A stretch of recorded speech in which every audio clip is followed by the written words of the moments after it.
Hey, what's up guys? As you can see, we are here at the Eye of Africa Golf and Residential Estate. It is of course a brand new venue in the Cycle Lab Mountain Bike School Series, and this one is taking place on the 16th of August.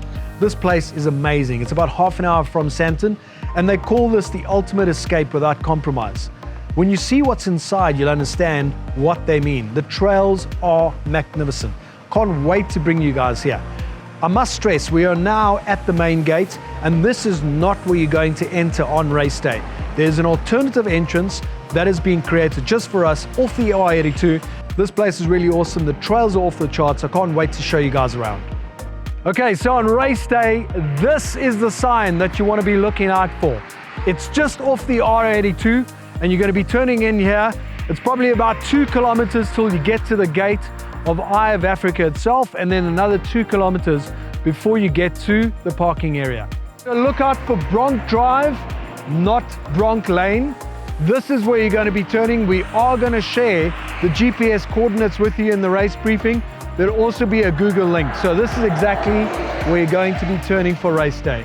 Okay, no better place to start this course review than on the start line itself. Today I'm joined by Nigel Laver, who you guys have probably seen around at the Cycle Lab Mountain Bike School Series, who's going to help us build the track, and Gavin Stell, my good friend Gavin Stell. We've gotten to know each other quite well in the days leading up to this event, and Gavin's done a tremendous amount of work on the course here at Eye of Africa.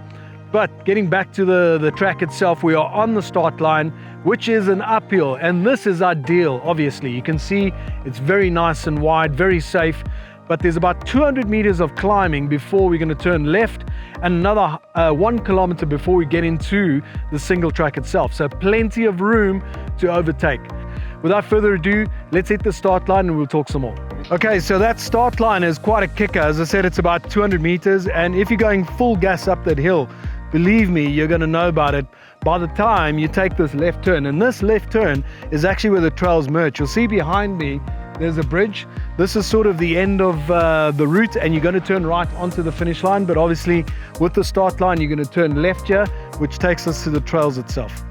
Okay, so what's really cool about Eye of Africa and the course here is you would have seen on the start line, you've got a really wide area, and that carries on for about 500 to 600 meters before we hit this first berm. It's got one little last kicker, and then you're going to get single track. So plenty of time to get yourself into a good race position. Okay, so Gavin and his team have left no stone unturned, and one of the cool things is the course is beautifully marked. It really isn't that difficult to find your way around. As a result, we're going to stick with the red arrows on the day. So thank you for that, Gav. And you'll see there's a lot of attention to detail. So we're about 1 kilometer in to the course. This is where it starts getting a little bit tricky in terms of gradient. So a lot of the course you'll see here is kind of sand with a little bit of rocks sticking out, but not loose rocks.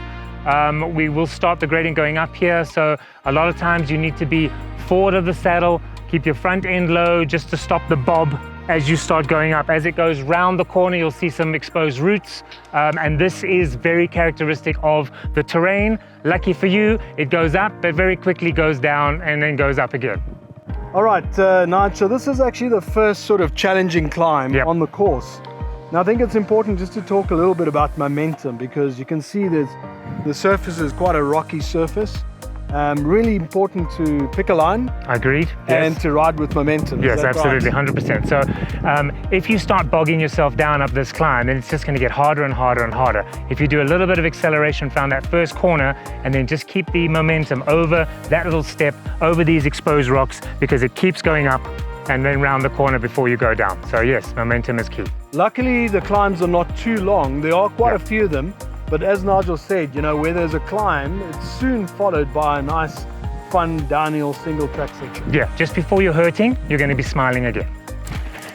So one thing on this course is that there's a lot of small trees around you, so you must be careful with the handlebars and the handling of the bike. And obviously, you want to take the best lines here, and that will get you a few seconds. The reason why we've chosen this course is because a blend of for the top guys and the lower tier guys, so we can advance them to a different level. Okay, so this course essentially is divided into 3 distinct sections. We've just finished now what they like to call here Phil's Trail, and it's about 1.7 kilometers into the track. We're about to go into the second section, which is a nice wooded section. But again, as the guys have saying before, there are a lot of tight turns here, some punchy climbs. And the third section is another beautiful overtake section just before we hit the finish line. We'll talk about that in a little while. Okay, coming back to the trees again, me as a foolish old man trying to beat the kids' times, coming around the first corner there, and obviously I didn't make the second corner and I whacked my shoulder. So this is what I'm saying. The faster you go on this route, it gets a little bit more, not dangerous, but more tricky to handle. So just be careful of the overhanging trees. All right, cool. So we are now 2.7 kilometers into the trail here at Eye of Africa. And we now get to a really fun section, which is the Cheer Vita channel. The guys are going to be cheering you on here with cowbells, etc. Nice and close to the race village, so everybody's going to be able to see you and make a big noise, so give it gas.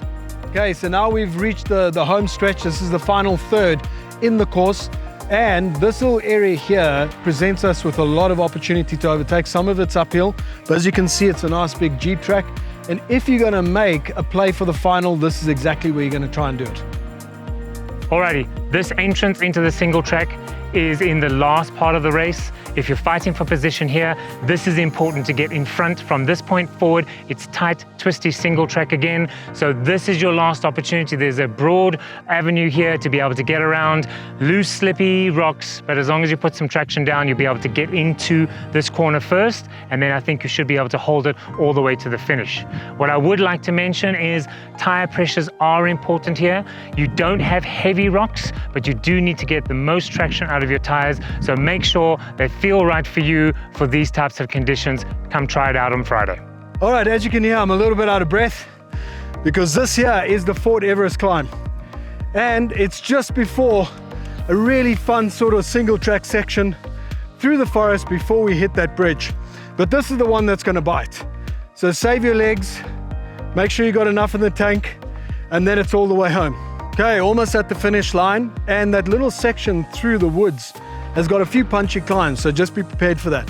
When you get to this little concrete climb, you know that the end is in sight. There's a short little punchy climb to the top, a hairpin left, and then it's all the way downhill home.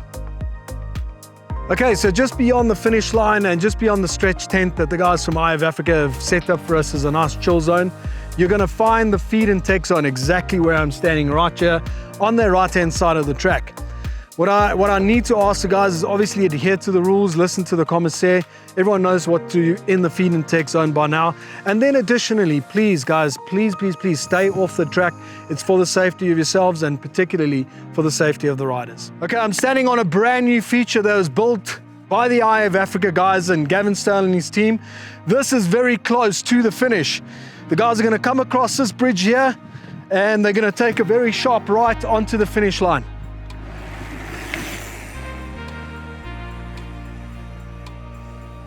Okay, so here we are on the finish line. This course at Eye of Africa is simply magnificent. Mountain biking heaven. You're looking at about 4 kilometers, about 95 meters of ascent. And I just want to take this opportunity to extend my heartfelt gratitude and thanks to the guys, the entire team from Eye of Africa and Gavin in particular, who have made all of this possible. I promise you, you guys are going to love it. I cannot wait to see you guys on the 16th of August.